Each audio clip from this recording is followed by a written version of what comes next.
मोदी के शपथ लिए हुए अभी एक हफ्ते भी नहीं हुए कि इंडिया गठबंधन में बिखराव के आसार शुरू हो गए हैं। इंडिया गठबंधन में टूट के आसार दिखाई देने लगे हैं। राहुल गांधी बेहद घबराए हुए हैं। राहुल गांधी ने सभी घटक दलों से कहा है कि हमें एक साथ रहना है, मिलकर रहना है। जैसे हम लोगों ने एक साथ मिलकर चुनाव लड़ा है, उसी तरह से हमें आगे कदम बढ़ाना है। इसलिए राहुल गांधी को ये महसूस होने लगा है कि ये घटक दल कभी भी अलग हो सकते हैं, क्योंकि इन घटक दलों में अपना अपना स्वार्थ है। राहुल गांधी को ये पता है पूरी तरह से कि चुनाव से पहले किसी भी तरह से जैसे तैसे कर ये घटक दल एक साथ मंच पर आए थे, टिकट का बंटवारा हुआ था, जैसे तैसे करके इन्होंने चुनाव लड़ा और उसके बाद जीतकर थोड़ी बेहतर स्थिति में तो आए, लेकिन एक साथ इनका चल पाना बहुत मुश्किल है। एक साथ आगे बढ़ पाना इनका नामुमकिन है, क्योंकि इनमें बेहद अलग अलग अपने स्वार्थ हैं। अब सबसे अधिक जो खतरा राहुल गांधी को सता रहा है, सबसे अधिक खतरा राहुल गांधी को महसूस हो रहा वो अपने सांसदों को लेकर, क्योंकि राहुल गांधी के पास 99 सांसद हैं। कांग्रेस 99 सांसद जीतकर इस बार सबसे बड़ी पार्टी घटक दल में इंडिया गठबंधन में उभरी है। तो ऐसी स्थिति में राहुल गांधी एकदम परेशान है। राहुल गांधी डर रहे हैं कि कहीं उनके सांसद टूटकर अलग ना हो जाएं, कहीं उनके सांसद टूटकर भाजपा में शामिल ना हो जाएं। अगर इधर देखा जाए कि राहुल गांधी को जब से कांग्रेस की कमान मिली, राहुल गांधी के दिशा निर्देश पर कांग्रेस चलने लगी, तब से कांग्रेस की स्थिति बद से बदतर हुई है। तब से कांग्रेस में बड़े दिग्गज नेता टूटते हुए अलग हुए हैं। सोनिया गांधी के हाथ में जब कमान थी, सोनिया गांधी के दिशा निर्देश में जब कांग्रेस चलती थी, तो कांग्रेस की स्थिति कुछ बेहतर थी। कांग्रेस अपने स्थिति को संभाले हुए थी, यानी कांग्रेस के बड़े दिग्गज नेता टूटकर अलग नहीं हो रहे थे, अलग दलों में नहीं जा रहे थे। लेकिन राहुल गांधी ने जब कांग्रेस की कमान संभाली, राहुल गांधी निर्णय लेने लगे कांग्रेस में, तब से कांग्रेस के बड़े दिग्गज नेता टूटकर अलग होने लगे। तो ऐसी स्थिति में राहुल गांधी को पूरी तरह से ये पता है, राहुल गांधी ये जान रहे हैं कि जब कांग्रेस के बड़े दिग्गज नेताओं को संभाल नहीं पाए, पूर्व तमाम मुख्यमंत्री कांग्रेस के टूटकर अलग हो गए, अलग अलग दलों में चले गए, भाजपा में तमाम ऐसे नेता कांग्रेस के चले गए, तो ऐसी स्थिति में राहुल गांधी को ये डर सता रहा है कि इनके जो सांसद हैं वो भी टूट के कहीं अलग ना हो जाएं, यानी वो भी टूटकर कहीं भाजपा के साथ शामिल ना हो जाएं। अब दलों में यदि देखा जाए तो कौन से दल इंडिया गठबंधन के, इंडिया घटक दल के टूट सकते हैं जो भाजपा के साथ जा सकते हैं, उसमें यदि देखा जाए तो उद्धव गुट की शिवसेना महाराष्ट्र की, उनके सांसद टूटकर भाजपा में शामिल हो सकते हैं। वहीं पर अगर उत्तर प्रदेश में देखा जाए तो समाजवादी पार्टी के कुछ सांसद टूटकर भाजपा में शामिल हो सकते हैं। दूसरी तरफ अगर कांग्रेस के सांसद टूटते हैं तो महाराष्ट्र से टूट सकते हैं। कांग्रेस के सांसद अगर टूटकर भाजपा में जाते हैं, शामिल होते हैं या एनडीए में जाते हैं, तो फिर हरियाणा से, राजस्थान से, अन्य प्रदेशों से कांग्रेस के सांसद टूटकर भाजपा में जा सकते हैं।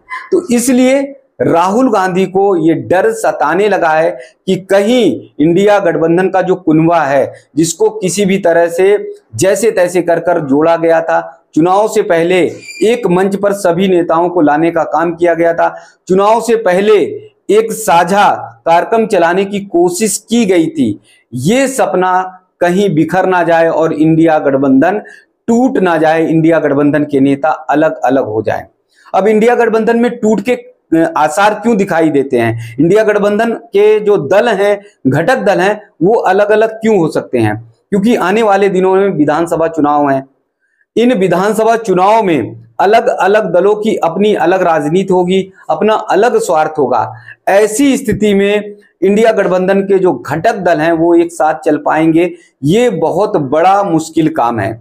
आम आदमी पार्टी जहां पर भी खड़ी होती है, आम आदमी पार्टी जिस प्रदेश में भी मजबूत होती है, वहां पर कांग्रेस के जड़ को खोदने का काम करती है, कांग्रेस को पूरी तरह से बर्बाद करने का काम करती है। यदि दिल्ली का उदाहरण दिया जाए, दिल्ली में जहां पर कांग्रेस की स्थिति बहुत मजबूत हुआ करती थी, दिल्ली में तमाम ऐसे कांग्रेस के मंत्री हुआ करते थे, केंद्र सरकार में मंत्री हुआ करते थे, उस दिल्ली में कांग्रेस पूरी तरह से अपनी जमीन खो चुकी है। विधानसभा तो गई, कांग्रेस की लोकसभा में भी एक सांसद भी नहीं आ पा रहे हैं। 2014, 2019, 2024 अगर देखा जाए तो कांग्रेस की स्थिति इन वर्षों में, इन चुनाव में बद से बदतर रही है। यानी आम आदमी पार्टी ने सबसे बड़ा अगर नुकसान किसी को पहुंचाने का काम किया है तो वो कांग्रेस को पहुंचाने का काम किया, राहुल गांधी को पहुंचाने का काम किया है। तो ऐसी स्थिति में राहुल गांधी डरते हैं आम आदमी पार्टी से। तो जब आगामी चुनाव होंगे, विधानसभा चुनाव होंगे, तो राहुल गांधी को डर होगा आम आदमी पार्टी से तालमेल करने में, आम आदमी पार्टी से गठबंधन करने में, कि आने वाले दिनों में महाराष्ट्र में चुनाव, आने वाले दिनों में हरियाणा में चुनाव, तो कुछ प्रदेशों में चुनाव की तैयारी शुरू होने वाली है, 2-1 महीने में हो जाएगी। तो ऐसी स्थिति में यदि राहुल गांधी आम आदमी पार्टी के साथ गठजोड़ करेंगे तो कहीं ना कहीं मतभेद उभर कर सामने आने लगेंगे। जैसा मैंने बताया कि आम आदमी पार्टी जहां पर भी अपनी जड़ मजबूत करती है वहां पूरी तरह से कांग्रेस को नेस्तनाबूद करने का काम करती है, कांग्रेस को पूरी तरह से बर्बाद करने का काम करती है। जैसे मैंने दिल्ली का उदाहरण दिया, तो इस चुनाव में, 2024 के चुनाव में जैसे तैसे ये गठबंधन, ये कुनबा इंडिया गठबंधन का एक साथ एकजुट तो हुआ है, लेकिन ये आगे चल पाएगा, आगे बढ़ पाएगा, या आने वाले जो विधानसभा चुनाव तक इनकी स्थिति मजबूत हो पाएगी, ये आपस में प्रदेश स्तर पर भी बहुत बेहतर तरीके से तालमेल बिठा पाएंगे, ये कह पाना बड़ा मुश्किल है, क्योंकि सभी के अलग अलग स्वार्थ हैं और सभी में अलग अलग तरीके से मतभेद हैं। अब आप देखिए कि जो 99 सीटें कांग्रेस ने पाई हैं और 37 सीटें उत्तर प्रदेश में समाजवादी पार्टी ने लोकसभा की पाई हैं, तो इन्हें ये लग रहा है कि इन्होंने बेहतर प्रचार किया, इन्होंने बेहतर प्लानिंग की और इनके प्रचार का बहुत अच्छा असर रहा, इसलिए कांग्रेस को 99 सीटें और समाजवादी पार्टी को 37 सीटें मिली। ये इन दलों की सबसे बड़ी भूल है। ये 10 वर्षों का एंटी इनकम्बेंसी था, उसके कारण से भाजपा को थोड़ा सा नुकसान हुआ और उसके चलते कांग्रेस को, समाजवादी पार्टी को इसका फायदा हुआ। तो ऐसे में ये जो दल सोच रहे हैं कि इन्होंने बहुत बड़ी मेहनत की, बहुत प्लान के साथ चुनाव लड़ा, बहुत रणनीति के तहत वो मैदान में उतरे, ये इनकी भूल है। हाँ, थोड़ा सा ये माना जा सकता है कि जो संविधान का मामला था, जो लोकतंत्र की हत्या का मामला था कि संविधान को भाजपा खत्म कर देगी, एनडीए खत्म कर देगी, लोकतंत्र की हत्या कर देगी, ये मामला लोगों के जेहन में बैठ गया, खासकर दलित वोटरों में अगर कहा जाए तो ये बात बैठ गई और इसका फायदा थोड़ा हो गया है। लेकिन ये कहना कि कांग्रेस ने बहुत बेहतर तरीके से चुनाव लड़ा है और समाजवादी पार्टी ने बहुत रणनीति के तहत चुनाव लड़ा है, तो ये उनकी गलतफहमी होगी, क्योंकि आने वाले दिनों में चुनाव के परिणाम जो विधानसभा के हैं वो कांग्रेस को तो कम से कम बता ही देंगे कि कांग्रेस कितनी पानी में है। तो ऐसी स्थिति में इंडिया गठबंधन में बहुत बड़ा बिखराव हो सकता है और इस बिखराव का फायदा एनडीए को होगा, भाजपा को होगा। हो सकता है कि बहुत सारे सांसद टूटकर भाजपा में शामिल हो जाएं और भाजपा में शामिल होने के साथ भाजपा 272 का जो आंकड़ा है जिसे पार नहीं कर पाई, अगर ये दल जो है, सांसद जो है टूट कर जाते हैं तो हो सकता है कि भाजपा 272 के आंकड़े को भी पार कर ले।